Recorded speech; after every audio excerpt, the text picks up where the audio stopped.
तो चलिए आज हम चर्चा करते हैं इंटीग्रेशन का बहुत ही इम्पोर्टेंट टॉपिक, जिससे प्रत्येक साल 5 नंबर का क्वेश्चन आता ही है। ठीक है, और टॉपिक का नाम है properties of integration. Property of integration, properties of integration. अगर इंटीग्रेशन के प्रॉपर्टीज को हम तोड़ मरोड़ के पेश करें तो लगभग 10 प्रॉपर्टीज आपका बनता है। और इसी मैनली 6 प्रॉपर्टीज ही है। कुछ प्रॉपर्टीज को तोड़ करके और 2-3 प्रॉपर्टीज बना दिया गया है, जिसके कारण टोटल 10 प्रॉपर्टीज हो जाता है। हमको जो जानकारी रखना है केवल 6 प्रॉपर्टीज के बारे में रखना है, और इसी से आपका लगभग सवाल आपका बन जाएगा। तो हम जानते हैं सबसे पहले प्रॉपर्टीज 1 के बारे में। प्रॉपर्टीज 1 जो है ये वेरिएबल के बारे में बताया गया है कि अगर आपका इंटीग्रेशन x वेरिएबल में है तो आप उसको t वेरिएबल में आसानी से बदल सकते हैं। ठीक है, अगर आपका इंटीग्रेशन किस वेरिएबल में है, x वेरिएबल में है, आप उसको इजीली रूप से t वेरिएबल में चेंज कर सकते हैं। इससे सवाल में कोई फर्क नहीं पड़ेगा। दूसरा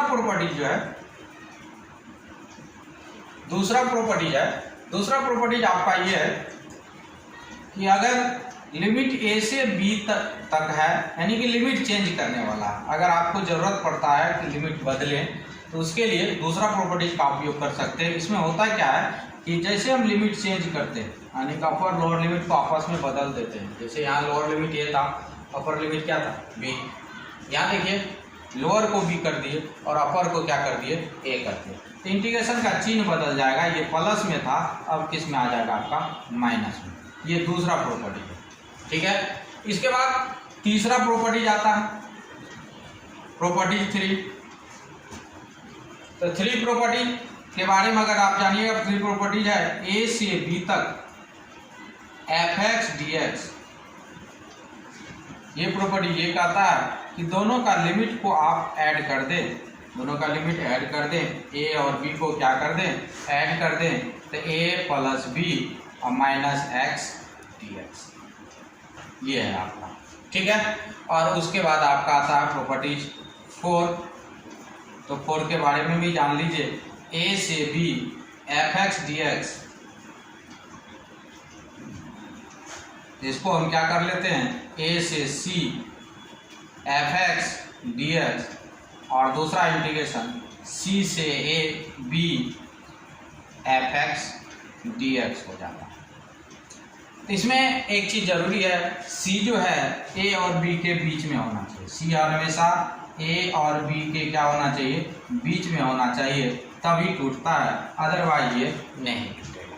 तो ध्यान रखिएगा, c हमेशा a और b के क्या है, बीच में। अभी हम इसी 4 प्रॉपर्टी के बारे में जानकारी प्राप्त करते हैं, उसके बाद हम आगे जो प्रॉपर्टीज है उसके बारे में भी हम पढ़ेंगे। तो फिलहाल हम जानते हैं इसी 4 प्रॉपर्टीज के बारे में, और जैसे ही आगे हम जाएंगे तो हम आगे भी जो प्रॉपर्टीज है, यानी कि प्रॉपर्टी 5 और 6, उसके बारे में भी हम पढ़ेंगे। ठीक है, तो चलिए हम आते हैं पहला सवाल में।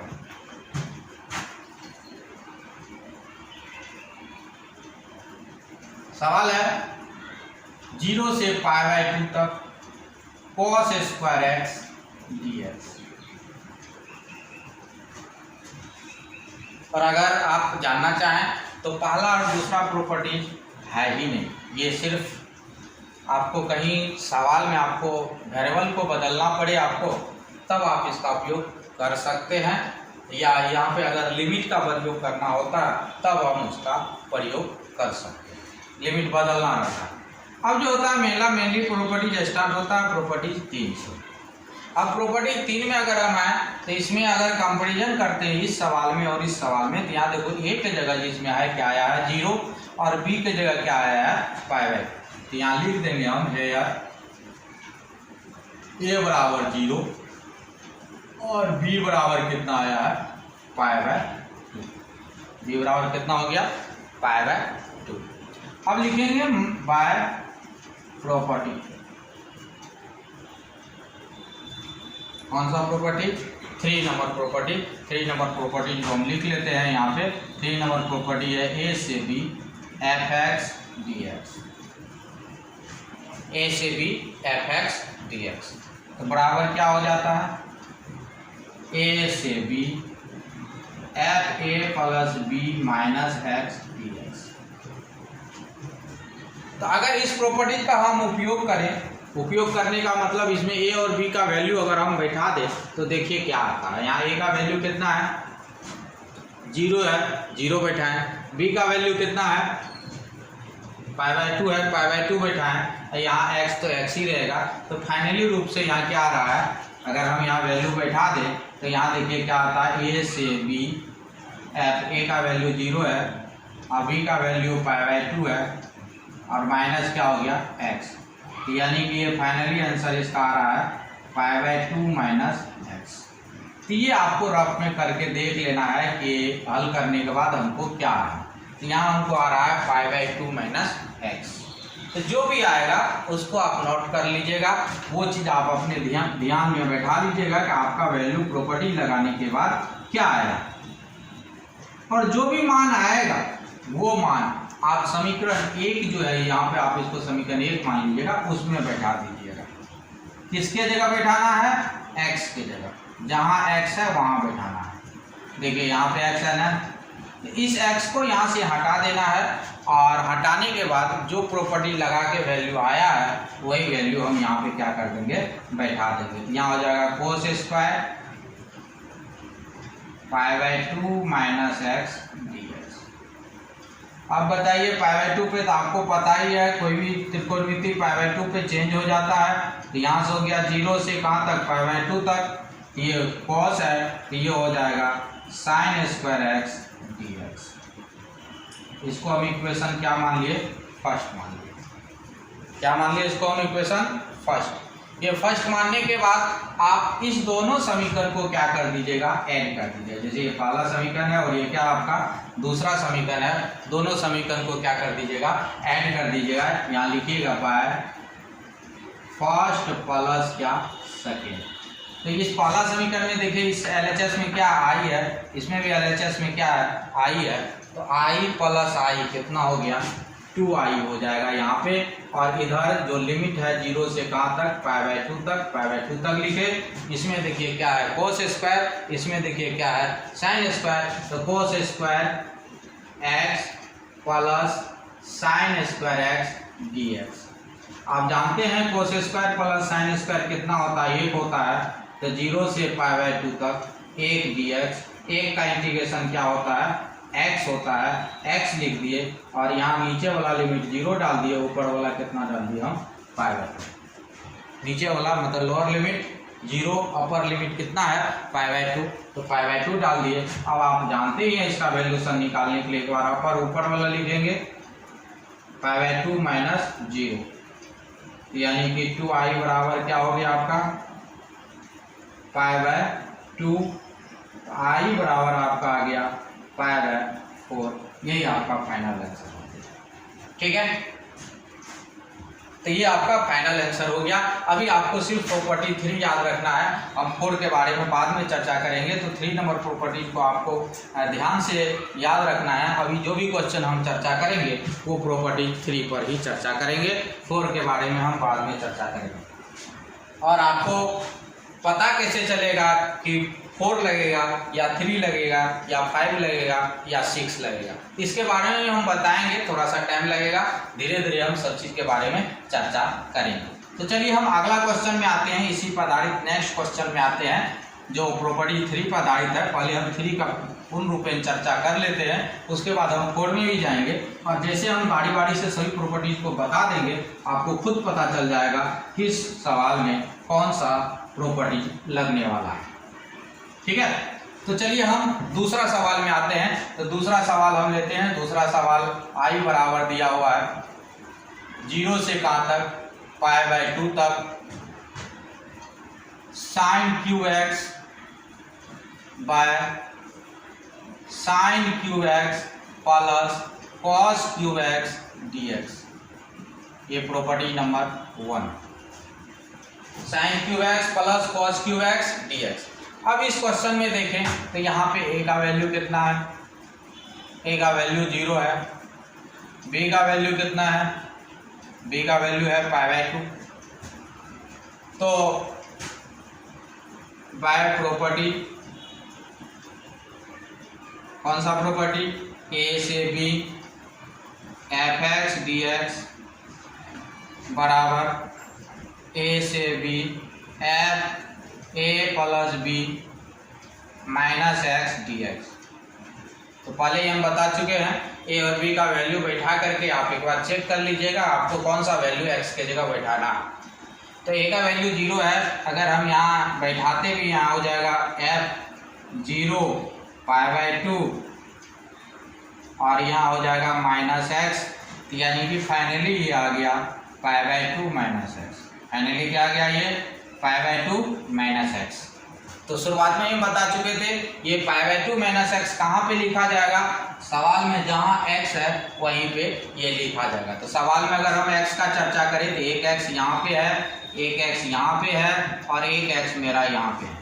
ये तीनों x को आप हटा दीजिएगा यानी कि मिटा दीजिएगा और वहाँ पे आपको क्या लिख देना है, ये जो आया है π/2 माइनस एक्स, वहाँ पे आपको यही लिख देना है। तो चलिए हम प्रॉपर्टी जिसमें लगाते हैं, आप सवाल में आई लिमिट में कुछ नहीं करते हैं, जो लिमिट है वही रहने देते हैं। सिर्फ आपको करना क्या है, प्रॉपर्टीज के अनुसार जो आया है आपको π/2 माइनस एक्स आया है, इस एक्स को यहाँ से हम हटा दिए और इसके जगह लिख दिए π/2 माइनस एक्स। एक्स देखो 3 जगह है, तो यहाँ भी आपको डालना है π/2 माइनस एक्स, एक एक्स यहाँ भी है और यहाँ भी डाल देना है cos क्यूब π/2 माइनस कितना एक्स और लास्ट में dx। dx में कुछ नहीं होता, ये ध्यान रखिए। बोलिए सर यहाँ भी x है, यहाँ कुछ नहीं करना है, यहाँ जो है dx है तो dx ही रहने देना, ठीक है। अब इसके बाद थोड़ा सा हम और आगे चलते हैं। आप जानते हैं π/2 पे बदल जाता है, तो ये साइन है ये हो जाएगा कोस, ये साइन है तो हो जाएगा कोस, ये कोस है तो हो जाएगा साइन। तो चलिए हम यहाँ से इसको हम अब बदलने का प्रयास करते हैं।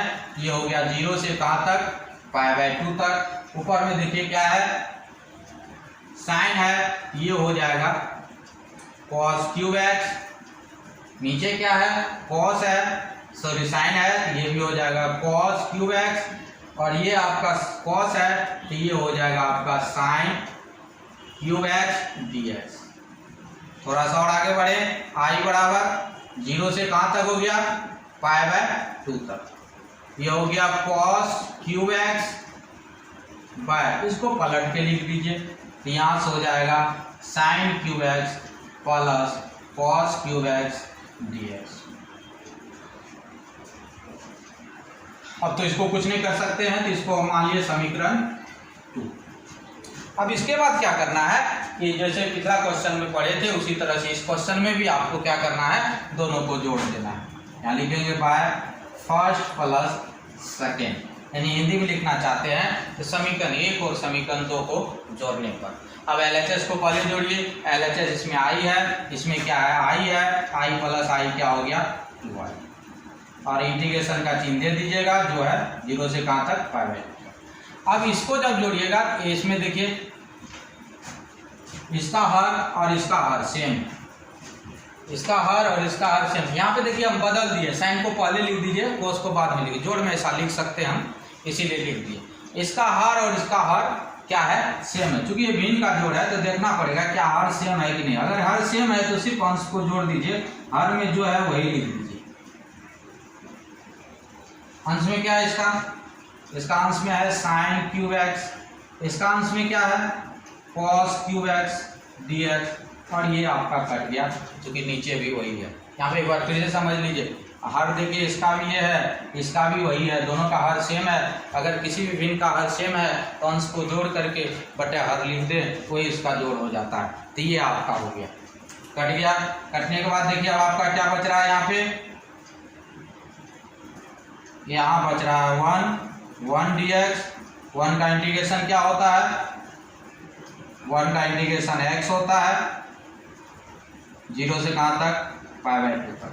आगे और बढ़िए, तो यहाँ से हो गया 2i बराबर π/2 माइनस कितना 0, i बराबर 2i बराबर π/2, i बराबर कितना हो गया आपका π/4।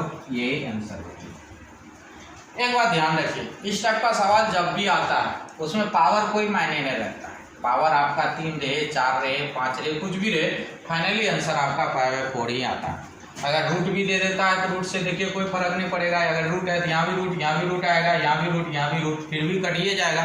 तो पावर रहे चाहे रूट रहे या फ्रैक्शनल पावर, उससे कोई फर्क नहीं पड़ता है। इस टाइप का सवाल का आंसर हर हमेशा कितना आता है, π/2 ही आता है। कभी कभी सवाल को दोनों इक्वेशन को नहीं भी जोड़ना पड़ता है, वो कब होता है वो हम चर्चा कर रहे हैं अभी। किस सवाल में आपको नहीं जोड़ना पड़ता है। अगर सवाल वैसे हल हो जाए, यहाँ पे जोड़ने का जरूरत नहीं। यहाँ देखिए हल नहीं हो रहा है, नहीं ये हल हो रहा है, नहीं ये हल हो रहा है। इस स्थिति में इसको और इसको क्या कर दिए, जोड़ दिए तो कट गया, 1 हो गया और वहाँ से वो हल भी हो गया। लेकिन अगर यही वैसे हल हो जाता है तब जोड़ने का कोई ज़रूरत नहीं है। जैसे कि हम अगला सवाल लेके चलते हैं और अगला सवाल में हम आपको बताएंगे।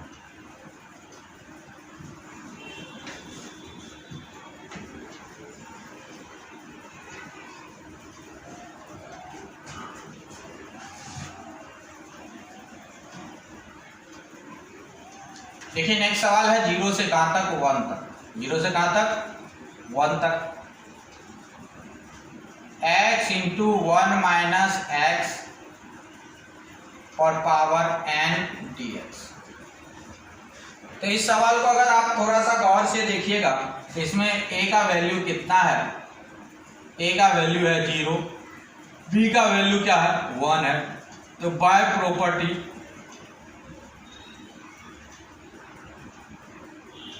प्रॉपर्टीज के अनुसार क्या होता है, a से b f(x) dx बराबर a से b, दोनों लिमिट को जोड़ो, a plus b minus x dx। दोनों लिमिट को क्या कर देना है, जोड़ देना है। एक तो a है, एक तो क्या है b है, तो a plus b minus x dx। अब हम थोड़ा सा कैलकुलेशन कर लेते हैं कि हमको वैल्यू क्या बैठाना है। a का वैल्यू वो यह क्या 0 है, b का वैल्यू 1 है, यहाँ है x। तो फाइनली आंसर क्या हो गया 1 माइनस एक्स। फाइनली आंसर क्या हो गया 1 माइनस एक्स। तो आपको क्या करना है, इंटीग्रेशन में जहाँ भी x है वहाँ क्या बैठा देना, आपको 1 माइनस एक्स बैठा देना। सवाल में आपको जहाँ भी x है वहाँ क्या बैठा देना, आपको 1 माइनस एक्स। तो दो जगह x है, एक यहाँ पे है और एक यहाँ पे है। ये दोनों जगह आप प्रॉपर्टीज के अनुसार लिख दे 1 माइनस एक्स। 0 से कहाँ तक 1 तक। x है, x मिटाइए, उसके जगह लिखिए 1 माइनस एक्स। यहाँ आपका ब्रैकेट थोड़ा सा एक और लगेगा इसलिए मिडिल ले लेते हैं। यहाँ है 1 और इस x को हटा करके यहाँ लिखेंगे हम 1 माइनस एक्स। तो सिंपल सा प्रॉपर्टी लगाने के बाद आपको सिंपल काम करना है। जहाँ जहाँ आपको x मिल रहा है उस x को मिटा करके वहाँ पे 1 माइनस एक्स डाल देना है। तो चलिए एक लाइन और पढ़ते हैं। यहाँ से एक लाइन और पढ़िएगा तो 0 से कहाँ तक हो गया 1 तक। यहाँ हो गया आपका 1 माइनस एक्स, यहाँ 1 में से 1 खत्म हो जाएगा, माइनस गुना माइनस प्लस, तो यहाँ बचा x पर पावर कितना n dx। अब आप x पावर n को दोनों के साथ गुना कर दीजिए, 1 into x power n minus x into x power n dx। 1 गुना एक्स पावर n कितना होता है, x पावर n होता है। और यहाँ गुना में पावर जुड़ जाता है तो जुटेगा तो n प्लस 1 dx हो गया। गुना में पावर क्या होता है, जुड़ जाता है। यहाँ देखो एक पावर है, यहाँ क्या n है, तो n प्लस कितना हो गया 1, यहाँ से ये जुट गया। अब इसका इंटीग्रेशन करेंगे तो क्या हो जाएगा n प्लस 1 बटे n प्लस 1। यहाँ भी एक बढ़ेगा n प्लस 2 बटे n प्लस 2। 0 से कहाँ तक 1 तक, 0 से कहाँ तक 1 तक। अब आप जो पढ़े हैं एक बार अपर वैल्यूशन बैठाइए, एक बार 1 बैठाइए। तो 1 बैठाइएगा तो 1 पे कितना पावर 1 ही होता है, 1 बटे n प्लस 1। यहाँ भी 1 बैठाइए, 1/n प्लस कितना रे 2, और 0 बैठाइएगा x के जगह, तो 0 माइनस क्या हो गया 0, यानी फाइनली आंसर आपका आ गया 1/n plus 1 minus 1/n plus 2। और अगर आप इसका एलसीएम लेना चाहते हैं तो ले सकते हैं, नहीं तो आप वहाँ भी आंसर छोड़ सकते हैं, n plus 2 minus n plus 1, ये कट जाएगा 1/n plus 1 into n plus 2, ये आपका फाइनल आंसर हो जाएगा। ठीक है, आई थिंक इसमें किसी को कोई भी दिक्कत नहीं होना चाहिए। एक बार फिर से देख ले, आपको सिर्फ प्रॉपर्टी 3 के बारे में अभी हम चर्चा कर रहे हैं। तो आपको करना क्या है, आपको देखना है कि ए का वैल्यू क्या है और बी का वैल्यू क्या है, और प्रॉपर्टी 3 लिख के वहाँ से आप सब्स्टिट्यूट करके पहले वैल्यू आप निकाल लीजिएगा कि एक्स को रिप्लेस करके हमको उसके जगह क्या डालना है। तो एक्स को रिप्लेस करके हमको जब प्रॉपर्टी लगाएं तो उसके अनुसार 0 + 1 माइनस एक्स, यानी फाइनली 1 माइनस एक्स डालना। तो इस x को यहाँ हटाएं, यहाँ से लिखे, यहाँ लिखे 1 माइनस एक्स, देखो लिखा हुआ है, यहाँ भी x था, यहाँ भी क्या लिखे 1 माइनस, ये 1 जैसे था वैसे लिख दिए, सिर्फ ये 2 जगह आपको 1 माइनस एक्स लिख देना। घेर भी दिए हैं, इसी घेरा हुआ जगह यहाँ भी लिखना 1 माइनस एक्स, यहाँ भी 1 माइनस एक्स, और जो सवाल बनेगा उसको लिख लेना। लिखने के बाद इसको हल करना, जैसे 1 में से 1 गया खत्म हो गया, माइनस माइनस क्या हो गया प्लस, और आसानी से वहाँ से आप इजीली प्रोसेस से वैल्यू निकाल सकते हैं। ये आप पहले पढ़े हुए हैं, आप आसानी से बता सकते हैं। ठीक है, इसमें किसी को भी कोई भी प्रॉब्लम नहीं होना चाहिए। अब कभी कभी क्या करता है, यहाँ n नहीं लिख के क्या लिख दिया, यहाँ पे अगला क्वेश्चन में n नहीं लिख के यहाँ लिख दिया 20, तो उसी तरह से यहाँ करेंगे, यहाँ लिख दिया हम क्या 20, तो यहाँ भी क्या हो जाएगा 20, यहाँ हो गया n की जगह 20, यहाँ हो गया 20, तो यहाँ हो गया 20, और यहाँ पे कितना हो गया 20 + 1 21। आप 21 का इंटीग्रेशन कीजिए, 20 का कीजिए 21/21, और ये क्या हो जाएगा 22/22। अब अपर वैल्यू बैठाएंगे, एक बार 1 बैठाएंगे, बताइए 1 बैठाइए तो कितना हो जाएगा 1/21 माइनस 1/22, और ये 0 बैठेगा तो 0 माइनस 0, तो यहाँ हो गया 1/21 1/22। तो यहाँ से आप इसका एलसीएम लेकर के आसानी से ज्ञात कर सकते हैं। तो यहाँ का कितना आ जाएगा 21 × 22 42 662, यहाँ हो गया 22 माइनस 21 1/4 62 462, तो यही आपका आंसर हो जाएगा।